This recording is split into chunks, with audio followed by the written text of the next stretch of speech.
আপনার জন্য একটা দরজা বন্ধ হয়ে গেছে, আল্লাহ তাআলা এই একটি দরজা বন্ধ করার মাধ্যমে আল্লাহ তাআলা হয়তোবা আপনার জন্য 15-20টা দরজা খুলে দিচ্ছেন। সুবহানাল্লাহ। এটা আপনি বুঝতেছেন না, কিন্তু বুঝতেছেন কি? আল্লাহ তাআলার ডিজাইনে এটাই নির্ধারিত যে আপনাকে ভালো রাখার জন্য, স্বস্তিতে রাখার জন্য আরো 15-20টা রহমতের দরজা, আপনার জন্য উপকারী দরজা খুলে দেওয়ার জন্য এই কষ্টটা দেওয়ার প্রয়োজন ছিল। ক্রম অনুসারে 94 নম্বর সূরা আল ইনশিরাহ তেলাওয়াত করেছি। এই সূরাটি নাজিল হয়েছিল হিজরতের পূর্বে, তাই সূরাটিকে বলা হয় মাক্কি সূরা। এই সূরা আল ইনশিরাহ 8টি আয়াত রয়েছে, 1টি রুকু রয়েছে এবং সূরা আল ইনশিরাহ শব্দ সংখ্যা রয়েছে 27টি এবং অক্ষর হরফ রয়েছে 102টি। জোরে বলুন মারহাবা। রাসূল করিম সাল্লাল্লাহু আলাইহি ওয়াসাল্লাম বলেছেন, মান কানা হারফান মিন কিতাবিল্লাহ ফালাহু বিহি হাসানাহ। যে ব্যক্তি কোরআনুল কারীমের একটি হরফ তেলাওয়াত করবে, আল্লাহ সুবহানাহু ওয়া তাআলা তার আমলনামায় একটি সওয়াব দান করবেন, আর প্রত্যেকটা সওয়াব হলো 10টি সওয়াবের সমান। সুবহানাল্লাহ বলেন। অর্থাৎ যেই ব্যক্তি সূরা আল ইনশিরাহ একবার তেলাওয়াত করবে বা শুনবে, আল্লাহ সুবহানাহু ওয়া তাআলা তার আমলনামায় 1020টি সওয়াব দান করবেন। জোরে বলুন সুবহানাল্লাহ। তো আমরা সূরা আল ইনশিরাহ তেলাওয়াত শুনেছি, আশা করা যায় আল্লাহ সুবহানাহু ওয়া তাআলা আমাদের আমলনামায় 1020টি সওয়াব দান করেছেন। জোরে বলুন আলহামদুলিল্লাহ। আমার ভাইরা, এখন আমরা এই সূরা আল ইনশিরাহর শাব্দিক অর্থ জানবো, এরপর সরল অনুবাদ আমরা শুনবো, এরপরে শানে নুজুল, তারপরে আমরা তাফসীর শুনবো ইনশাআল্লাহ। আল্লাহ আমাদেরকে তৌফিক দান করুক। সবাই বলেন আল্লাহুম্মা আমিন। আল্লাহ রাব্বুল আলামিন বলেন, আলাম নাশরাহ, আমি কি আপনার বক্ষ বিদীর্ণ করে দেই নাই? আমি কি আপনার বক্ষ উন্মুক্ত করে দেই নাই? আমি কি আপনার বক্ষ প্রশস্ত করে দেই নাই? লাকা, আপনার জন্য, সদরাকা, আপনার বক্ষকে, ওয়াদা'না, আর আমি সরিয়ে দিয়েছি, সম্প্রসারিত করেছি, লাআনকা, আপনার থেকে, ওয়িজরাকা, আপনার বোঝাকে, আল্লাযী, যা, আনকাযা, ভেঙ্গে দিচ্ছিল, জহরাকা, আপনার পিঠকে, ওয়া রাফা'না লাকা, আর আপনার জন্য সমুন্নত করেছি, উচ্চ করেছি, যিকরুকা, আপনার নামকে, আপনার সম্মানকে, আপনার জিকিরকে, আপনার আলোচনাকে। সুবহানাল্লাহ বলেন। ফাইন্না, সুতরাং, মাআল উসরি, কষ্টের সাথে, ইউসরা, স্বস্তি রয়েছে। আল্লাহ তাআলা আবার বলতেছেন, ইন্না, নিশ্চয়ই, মাআল উসরি, মা মানে সাথে, উসরত কষ্ট, কষ্টের সাথে, ইউসরা, স্বস্তি রয়েছে। ফাইদা, সুতরাং, ফারাগতা, আপনি যখন অবসর পান, ফানসাব, আপনি কঠোর পরিশ্রম করুন, ওয়াইলা রব্বিকা, আর আপনার রবের দিকে, ফারগব, মনোনিবেশ করুন। এটা হলো শাব্দিক অর্থ। এখন আমরা সরল অনুবাদ শুনব। আল্লাহ তাআলা বলেন, আলাম নাশরাহ লাকা সাদরাক, হে রাসূল, আমি কি আপনার জন্য আপনার বক্ষকে উন্মুক্ত করে দেই নাই? ওয়াদা'না আনকা ওয়িজরাক, আর আমি আপনার জন্য আপনার থেকে বোঝা সরিয়ে দিয়েছি, আল্লাযী আনকাযা যহরাক, যা আপনার পিঠকে ভেঙে দিচ্ছিল, ওয়া রাফা'না লাকা যিকরাক, আর আপনার জন্য আমি আপনার মর্যাদা, আপনার নাম, আপনার জিকির, আপনার আলোচনাকে সমুন্নত করে দিয়েছি।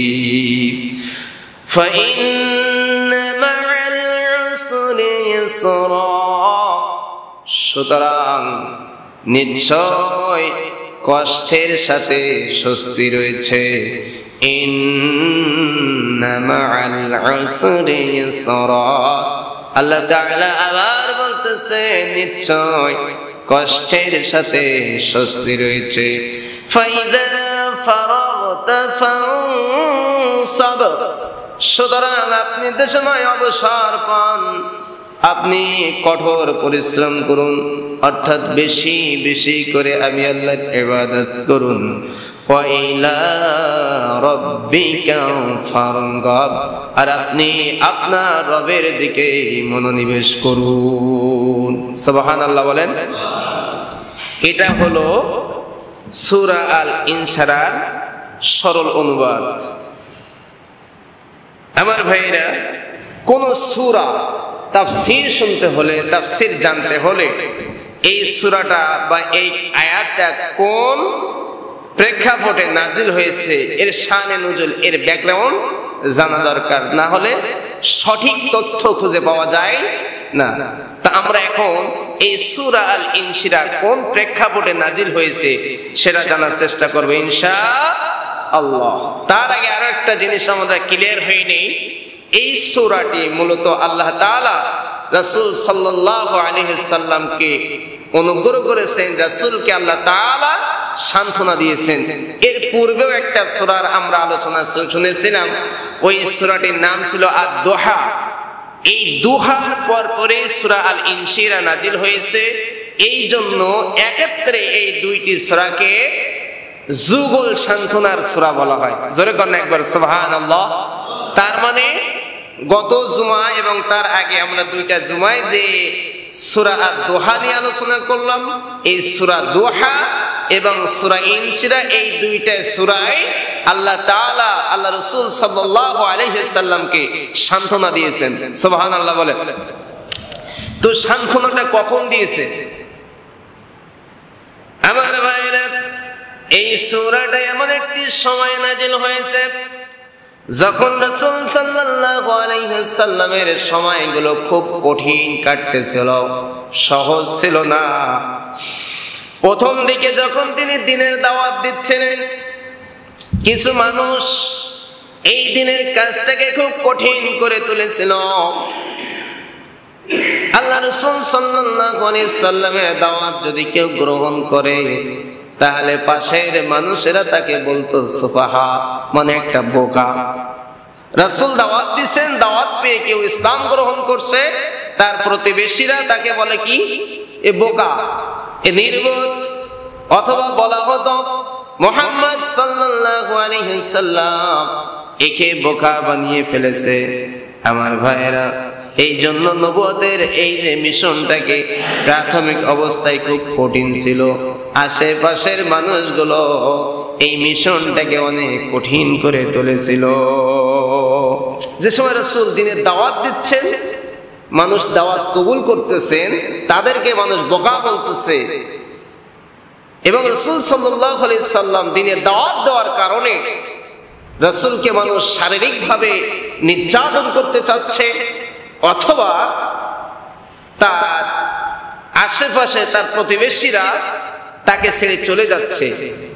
এই সময়টা রাসূলের জন্য সহজ ছিল না কঠিন ছিল? অনেক কঠিন ছিল। কিন্তু আল্লাহ সুবহানাহু ওয়া তাআলা তখনই এই গভীর অর্থপূর্ণ সূরাটি নাজিল করে বললেন, হে রাসূল, রাসূলকে জানাচ্ছেন আমি আপনার প্রতি অনুগ্রহ করে যাচ্ছি, আমি আপনার প্রতি দয়া করে যাচ্ছি। জোরে বলেন না সুবহানাল্লাহ।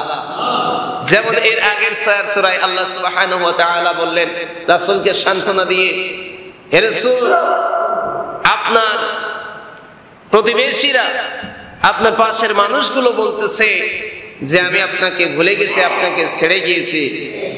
আমি বলতেছি না, আমি তো আপনাকে ছেড়ে যাই নাই, আমি আপনাকে ভুলে যাই নাই, আপনার প্রতি রাগান্বিত হই নাই। এরপরে অনুগ্রহের কথা বললেন, আলাম ইয়াজিদকা ইয়াতীমান ফাআওয়া, হে রাসূল, আমি কি আপনাকে এতিম অবস্থায় পাই নাই? এরপরে কি আমি আপনাকে আশ্রয় দেই নাই? আমি আপনাকে এতিম অবস্থায় পেয়েছিলাম, এরপর আপনাকে আমি আশ্রয় দিয়েছি। ওয়াওয়াজাদাকা দাল্লান ফাহাদা, আর আমি আপনাকে পেয়েছিলাম পথ খোঁজা অবস্থায়, এরপরে আমি আপনাকে সঠিক পথের সন্ধান দিলাম। ওয়াজাদাকা আইলান ফাআগনা, এরপরে আমি আপনাকে নিঃস্ব পেয়েছিলাম, এরপরে আমি আল্লাহ সুবহানাহু ওয়া তাআলা আপনাকে সচ্ছলতা দান করেছি। সুবহানাল্লাহ। আর এই সূরায় ভিন্নভাবে সান্ত্বনা দিলেন আল্লাহ তাআলা আল্লাহ রাসূলকে। আল্লাহ তাআলা বলেন, আলাম নাশরাহ লাকা সাদরাক। আল্লাহু আকবার বলেন। হে রাসূল, আমি কি আপনার বক্ষ উন্মুক্ত করে দেই নাই? আমি কি আপনার বক্ষকে প্রশস্ত করে দেই নাই? আমি আপনার বক্ষকে প্রশস্ত করে দিয়েছি। বক্ষ প্রশস্ত মানে আরবিতে বোঝায় শান্তিতে রাখা, তাকে শান্ত রাখা বোঝায়। আল্লাহ রাসূল সাল্লাল্লাহু আলাইহি ওয়াসাল্লামের উপর যে সময় মানুষ নির্যাতন করতেছে, মানুষগুলো রাসূলকে ছেড়ে চলে যাচ্ছে, তখন আল্লাহ তাআলা বলেন, আলাম নাশরাহ লাকা সাদরাক, হে রাসূল আমি আপনাকে শান্ত রেখেছি। সুবহানাল্লাহ বলেন। এখন আমরা যেটা ভাবতেছি রাসূল কি উদ্বিগ্ন ছিলেন, রাসূল হতাশাগ্রস্ত ছিলেন, আর আল্লাহ বলতেছে রাসূল শান্ত ছিলেন, তো আমাদের কথা সঠিক না আমার আল্লাহর কথা সঠিক? যেরকম আমাদের কথা সঠিক না আমার আল্লাহর কথা সঠিক? কোনো সন্দেহ আছে? তবে আমরা বাহ্যিক ভাবে দেখতেছি রাসূল খুব হতাশাগ্রস্ত, কিন্তু আল্লাহ তাআলা বলতেছেন, আলাম নাশরাহ লাকা সাদরাক, হে রাসূল আমি আপনার বক্ষকে উন্মুক্ত করে দিয়েছি, অর্থাৎ আমি আপনাকে শান্ত রেখেছি, আমি আপনাকে চিন্তা মুক্ত রেখেছি। জোরে কর না সুবহানাল্লাহ। আমার ভাইরা, তাফসীরের ভিতরে আছে এই সূরা ইনশিরাহ যখন নাযিল হয়ে গেল, মানুষ যতই নির্যাতক না করুক না কেন, আল্লাহ রাসূল তখন দিন প্রচার করা, দ্বীনের দাওয়াত দেওয়া নিজের কাছে খুব আনন্দ অনুভব করতে থাকলেন। আল্লাহ তাআলা বলতেছেন রাসূলকে আমি আপনার বক্ষকে প্রশস্ত করে দিয়েছি, অথচ এই বক্ষ প্রশস্তের জন্য অন্যান্য নবীরা আল্লাহর কাছে দোয়া করেছেন। যেমন মূসা আলাইহিস সালাতু ওয়াস সালাম বলেছেন, রব্বিশরাহ লি সাদরি, হে আল্লাহ, হে আমার প্রভু, আপনি আমার বক্ষকে প্রশস্ত করে দিন। সুবহানাল্লাহ। যখন ফিরআউনের কাছে দাওয়াত দেওয়ার জন্য আল্লাহ তাআলা বললেন মূসাকে যাও ফিরআউনের কাছে দ্বীনের দাওয়াত দাও, তখন মূসা আলাইহিস সালাম ভয় পেলেন, পেয়ে আল্লাহর কাছে বলতেছেন, আল্লাহ আমার বক্ষকে প্রশস্ত করে দিন, আমার বক্ষকে উন্মুক্ত করে দিন, আমার জন্য রব্বিশরাহ লি সাদরি ওয়া ইয়াসসির লি আমরি, এবং আমার জন্য আমার এই কাজটাকে সহজ করে দাও, ওয়াহলুল উকদাতাম মিন লিসানি, এবং আমার কণ্ঠের এই জবানের জড়তা দূর করে দাও, ইয়াফকাহু কওলি, যাতে মানুষ আমার কথাগুলো খুব সহজেই বুঝতে পারে। সুবহানাল্লাহ বলেন। তো মূসা আলাইহিস সালাতু ওয়াস সালাম আল্লাহর কাছে দোয়া করতেছেন, আর আমার আল্লাহ রাসূলকে দোয়া করা লাগতেছে না, আমার আল্লাহ নিজেই বলতেছেন, রাসূল আমি আপনার বক্ষকে প্রশস্ত করে দিয়েছি। সুবহানাল্লাহ। আলাম নাশরাহ লাকা সাদরাক ওয়া ওয়াদা'না আনকা বিযরাক। আল্লাহু আকবার বলেন। আল্লাহ তাআলা বলেন জায়গায় বলেন, ফামান ইউরিদিল্লাহু আন ইয়াহদিয়াহু ইয়াশরাহ সাদরাহু লিল ইসলাম।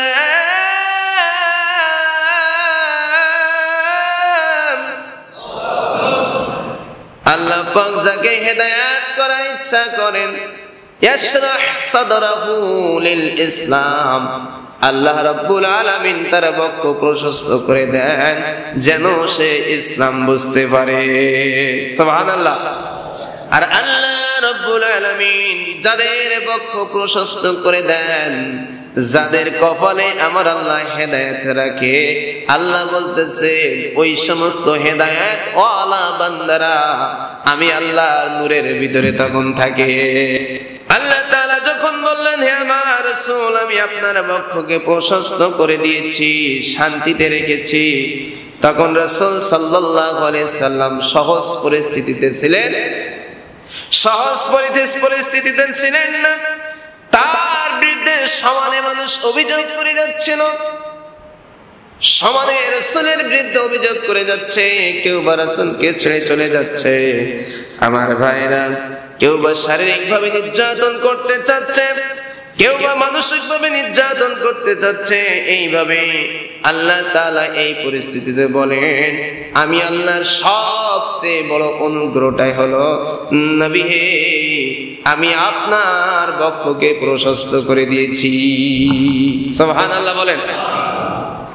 কিভাবে প্রশস্ত করে দিয়েছি? ওয়া ওয়াদা'না আনকা বিযরাক, নবী হে আমি আপনার থেকে আপনার বোঝাকে সরিয়ে দিয়েছি। সুবহানাল্লাহ বলেন। এটাকে বলে শারহে সাদর, বক্ষ প্রশস্ত করে দেওয়া। মানে রাসূল সাল্লাল্লাহু আলাইহি সাল্লামের ঘাট থেকে যে গুরু দায়িত্ব ছিল প্রত্যেকটা মানুষকে আপনাকে হেদায়েত করতে হবে, আল্লাহ তাআলা এই গুরু দায়িত্ব সরিয়ে দিলেন না। এই দায়িত্ব নিয়ে আপনাকে টেনশন করতে হবে না, আমি আপনার বক্ষ প্রশস্ত করে দিয়েছি, আমি আপনাকে উন্মুক্ত করে দিয়েছি, আমি আপনাকে চিন্তায় ফেলানোর জন্য দুনিয়ায় পাঠাই নাই। আপনার কাজ ফাযাক্কির ইন্নামা আনতা মুযাক্কির, আপনি মানুষকে দ্বীনের দাওয়াত দিয়ে যান, দ্বীনের দাওয়াত দিয়ে যান। এই টেনশন আপনার ভিতরে কোনো নাই।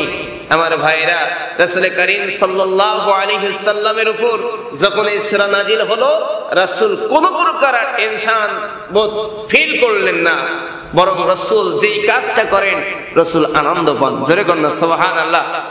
শারহে সাদর বলতে যে বক্ষ বিদীর্ণ করা হয়েছিল, যেটাকে বলা হয় ওপেন হার্ট সার্জারি, এই ওপেন হার্ট সার্জারি তাফসিরে মাযহারের ভিতরে আসছে 2 বার করা হয়েছিল, আর অন্যান্য তাফসিরের ভিতরে আসছে রাসূল সাল্লাল্লাহু আলাইহি সাল্লামকে মোট 3 বার ওপেন হার্ট সার্জারি করা হয়েছিল।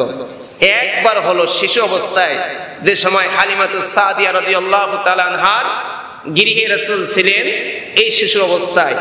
আরেকবার ছিল নবুয়ত পাওয়ার পূর্বে। আর তৃতীয় নাম্বারটা ছিল রাসূল সাল্লাল্লাহু আলাইহি সাল্লামকে যে সময় মেরাজ নিলেন, এই মেরাজ নেওয়ার পূর্বেই আল্লাহ রাসূল সাল্লাল্লাহু আলাইহি সাল্লামকে ওপেন হার্ট সার্জারি করলেন আল্লাহ তাআলা হযরত জিবরাইল আলাইহিস সালামের মাধ্যমে। সুবহানাল্লাহ। আমার নবী বলেন যে সময় আমাকে নিয়ে যাওয়ার জন্য, ওই মেরাজে নিয়ে যাওয়ার জন্য আমাকে নিলেন, তখন আমাকে হাতিমে কাবা, যে কাবার পাশে যে জায়গাটা আছে এখনো ঘেরা, এইটা কিন্তু কাবার একটা অংশ, এইখানে আমাকে রেখে আমার এই গলা থেকে নাভির পূর্ব পর্যন্ত আমাকে ফেড়ে ফেললেন।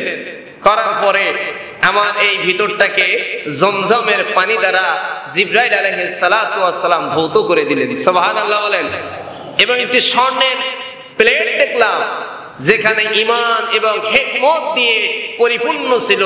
ওই ঈমান এবং হিকমত আমার এই দেহের ভিতরে জিবরাইল আলাইহিস সালাতু ওয়াস সালাম আল্লাহর হুকুমে প্রবেশ করে দিয়ে ঢেলে দিয়ে আমাকে আবার সেলাই করে দিলেন। হযরত আনাস রাদিয়াল্লাহু তাআলা আনহু বলেন, আল্লাহ রাসূল সাল্লাল্লাহু আলাইহি সাল্লামের এই বক্ষ বিদীর্ণ, এই ওপেন হার্ট সার্জারির সেলাইয়ের দাগ আমি নিজে চোখেই দেখেছিলাম। সুবহানাল্লাহ বলেন না।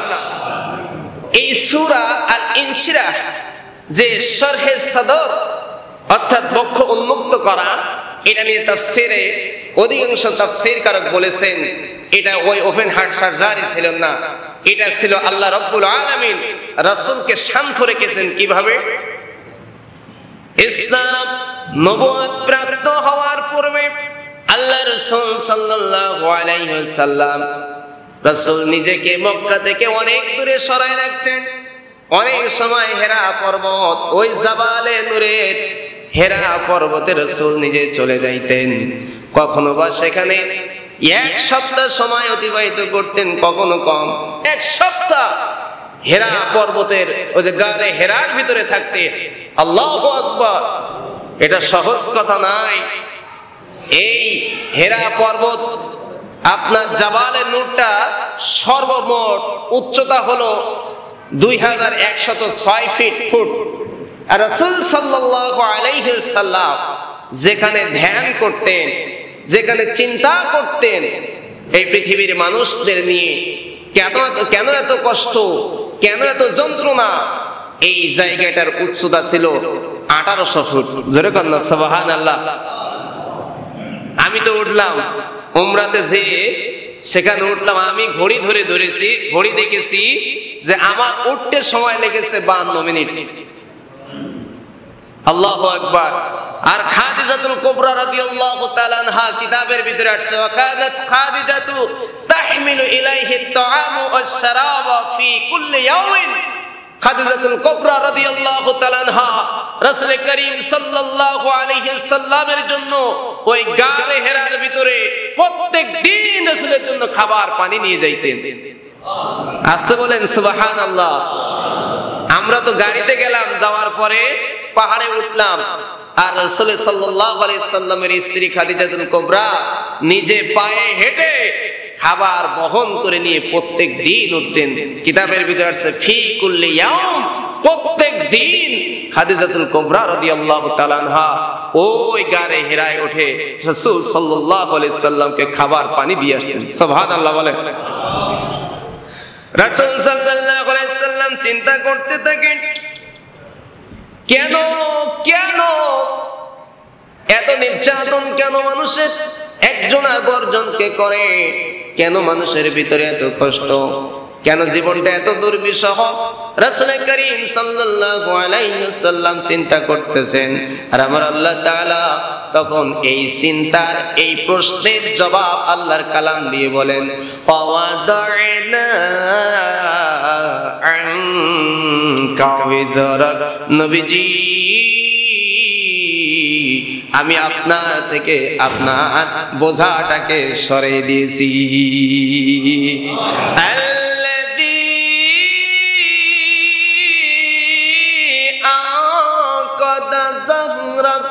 যেই বোঝা আপনার পিঠকে ভেঙে দিচ্ছিল, ওই বোঝা আমি আল্লাহ রাব্বুল আলামিন বড় দয়া করে সরাই দিয়েছি। সুবহানাল্লাহ। আল্লাহ তাআলা বলেন তাফসীরে মাজহারের ভিতরে আল্লামা কাজী সানাউল্লাহ পানিপতি রাহমাতুল্লাহি আলাইহি বলেন, আল্লাহ তাআলা যদি এই বোঝা সরায় না দিত, তাহলে নবুয়তের দায়িত্ব পালন করতে যে আল্লাহ রাসূলের পিঠ ভেঙে যাইত। আল্লাযী আনকাদা যাহরাক। জোরে জোরে বলুন না একবার আল্লাহু আকবার। এই জন্য আল্লাহর নবী সাল্লাল্লাহু আলাইহি ওয়াসাল্লাম সাহাবীদেরকে বললেন, ও আমার সাহাবীরা শোনো, আজকে যে আমরা ইসলাম পেয়েছি, আমরা বড় আল্লাহ তাআলার বড় দয়া। আল্লাহ তাআলা দয়া করেছেন বলে আমরা হেদায়েত পেয়েছি, সঠিক পথের সন্ধান পেয়েছি। আল্লাহ তাআলা আমাদেরকে দয়া করেছেন বলে আমরা দান সাদকা করতে পারতেছি। আল্লাহ তাআলা আমাদেরকে দয়া করেছেন বলে আমরা আজকে নামাজ আদায় করতে পারতেছি। লাউলাল্লাহু মাহতাদাইনা ওয়ালা তাসাদদাকনা ওয়ালা সাল্লাইনা। আল্লাহু আকবার। এরপরে আল্লাহ সুবহানাহু ওয়া তাআলা বলেন, ওয়া রাফা'না লাকা যিকরাক। নবীজি, আমি আপনার জন্য আপনার সম্মানকে সমুন্নত করেছি, আপনার নামকে বুলন্দ করে দিয়েছি, আপনার সম্মানকে আমি আল্লাহ উচ্চ করে দিয়েছি। সুবহানাল্লাহ। আল্লাহ নবী বলেন, এক সময় জিবরাইল আলাইহিস সালাতু ওয়াস সালাম আমার কাছে আসলো। আন জিবরিল আলাইহিস সালাম আন্নাহু ক্বাল আসার পরে জিবরাইল আলাইহিস সালাম বললেন লিন নবী সাল্লাল্লাহু আলাইহি সাল্লাম, আল্লাহর নবীকে বললেন ইন্না রাব্বাকা ইয়াকুল, আপনার রব আপনাকে বলেছেন কাইফা রাফা'তু লাকা যিকরাক, হে নবীজি আপনার সম্মান, আপনার মর্যাদা, আপনার জিকির, আপনার আলোচনা আল্লাহ তাআলা কেমন করে সমুন্নত করেছেন। জিবরাইল আলাইহিস সালাতু ওয়াস সালাম এসে নবীকে বলতেছেন আপনি বলুন তো আপনার রব কেমন করে আপনার সম্মান সমুন্নত করেছেন, আপনার আলোচনাটাকে কেমন করে উচ্চ করেছেন, আপনার নামটাকে কেমন করে বুলন্দ করেছেন। ক্বালা নবী সাল্লাল্লাহু আলাইহি ওয়াসাল্লাম আল্লাহু আ'লাম, আল্লাহ রাসূল বললেন আল্লাহ তাআলা ভালোই জানেন জিবরাইল আমার সম্মান কেমন করে উন্নত করেছেন, আমার আলোচনা আমার নাম কেমন করে বুলন্দ করেছেন, আমার আল্লাহ তাআলাই ভালো জানেন। তখন জিবরাইল আলাইহিস সালাতু ওয়াস সালাম বলেন ইদা যুকিরতু যুকিরতা মাই, নবী হে আল্লাহ তাআলা বলেছেন আমার আল্লাহ তাআলা আলোচনা যেখানে হবে সেখানে আপনি নবীর আলোচনা হবে। সুবহানাল্লাহ। এই জন্য খতিব সাহেব বলেন, বক্তা বলেন, আলেম ওলামাদের সময় খুতবা পাঠ করেন, ওই খুতবার ভিতরে আল্লাহর নামের সাথে নবীর নাম উচ্চারণ করে। কথা কোন ঠিক কিনা? আপনি আমি মুসলমান হয়েছি, ঈমান এনেছি, ঈমান আনার পূর্ব শর্ত ছিল আপনাকে আমাকে কালিমা পড়তে হবে।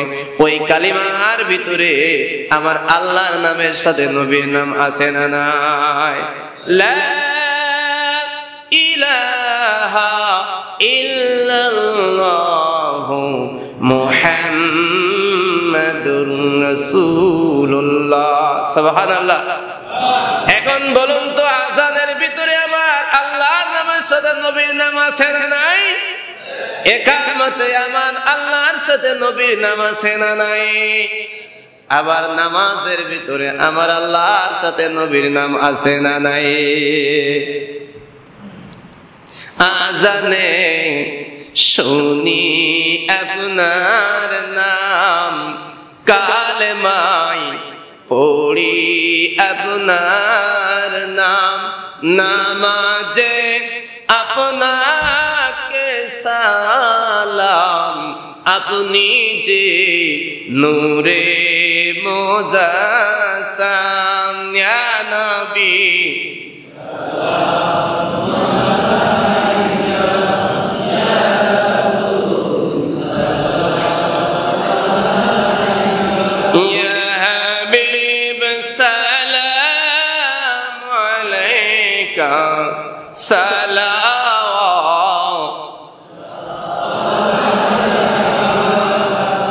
নবীর প্রতি সালাম দিলে আমাদের ভালো লাগে কিনা? নবীকে সালাম দিতে পেরেছে এজন্য খুশি না বেজার? কম না বেশি?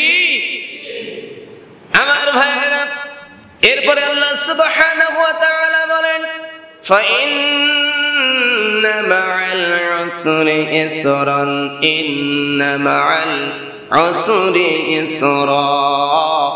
হে নবীজি নিশ্চয় নিশ্চয় কষ্টের সাথে স্বস্তি রয়েছেন।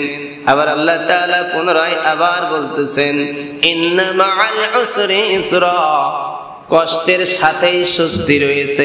সুবহানাল্লাহ। কিসের সাথে স্বস্তি রয়েছে? কিন্তু এখানে এই আয়াতের মুক্তাদা হলো ইসরা।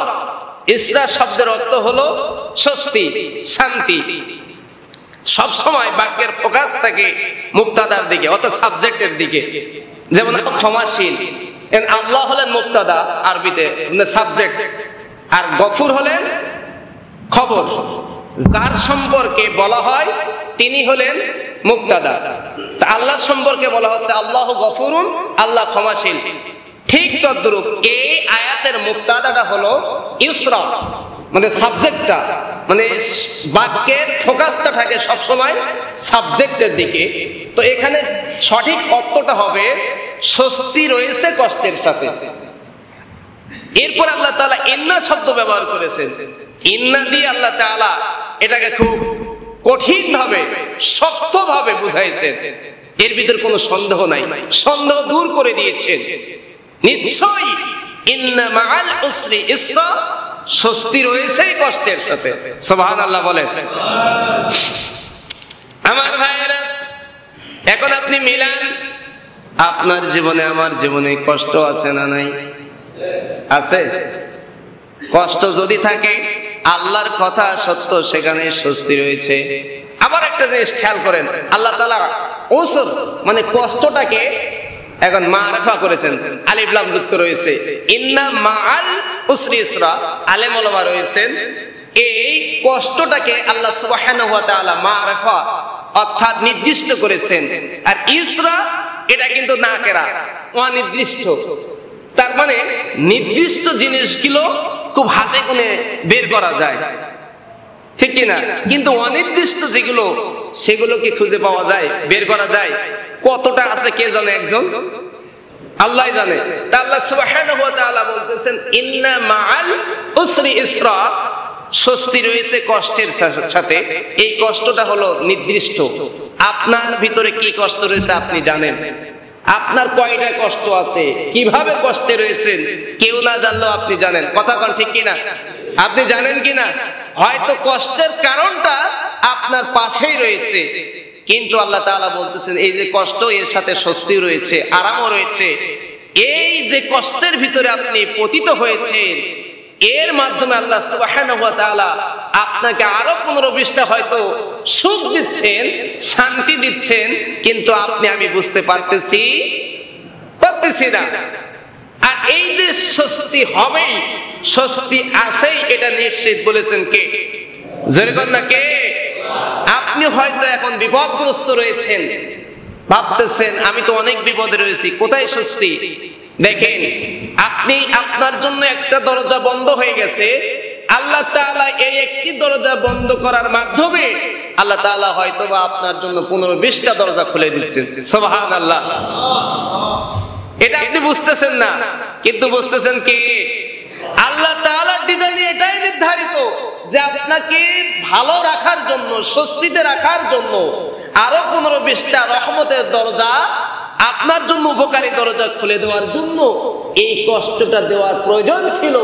এই জন্য আল্লাহ সুবহানাহু ওয়া তাআলা এই মারফা একটা নির্দিষ্ট করে কয়েকটি কষ্টের ভিতরে আপনাকে পতিত করেছেন। এই জন্য আল্লাহ তাআলা আপনার স্বস্তি চান, আল্লাহ তাআলা আপনার ভালো চান। এই জন্য সুবহানাল্লাহ বলেন না? فَإِنَّ مَعَ الْعُسْرِ يُسْرًا إِنَّ مَعَ الْعُسْرِ يُسْرًا। আল্লাহু আকবার। এই আয়াত যে দুইটা তেলাওয়াত করলাম, এর ভিতরে কিছু উচ্চ বাক্য রয়েছে। বাক্যগুলোর অর্থ হবে এইভাবে: লা তাহজান আলা মা আসাবাকা মিনাল উসরি। নবী, আপনার উপর যে কষ্টে পতিত হয়েছেন, আপনি কষ্টে রয়েছেন, এই জন্য আপনি দুঃখ করবেন না, আপনি মন খারাপ করবেন না। ফাইন্না মাআল উসরি ইসরা, কেননা এই স্বস্তি রয়েছে কষ্টের সাথে। সুবহানাল্লাহ। আরে আয়াতে কারিমাতে সময় নাজিল হয়ে গেল, আল্লাহ রাসূল সাল্লাল্লাহু আলাইহি ওয়াসাল্লাম সাহাবীদেরকে বললেন, আবশিরু কদ জাআকুমুল ইউসর, তোমরা খুশি হয়ে যাও, খুশি হয়ে যাও, কেননা স্বস্তি এসে গেছে। আন্নাহু লা ইয়াগলিবা উসরু ইসরাইন, আল্লাহর নবী বলেন, কেননা একটি দুঃখ কখনো দুইটি স্বস্তির উপর জয়ী হতে পারে না। সুবহানাল্লাহ বলেন। তার মানে এখানে প্রমাণিত হলো, আপনি চোখে দেখতেছেন এই কষ্ট আপনার জীবনে, কেন এত কষ্ট, কেন এত যন্ত্রণা, আপনার হাতে গোনা রয়েছে। আপনার হাতে গোনা যত দুঃখ, যন্ত্রণা, কষ্ট আপনি দেখতেছেন, তার চেয়ে বেশি দয়া আমার আল্লাহ আপনার উপর করে যাচ্ছে। সুবহানাল্লাহ।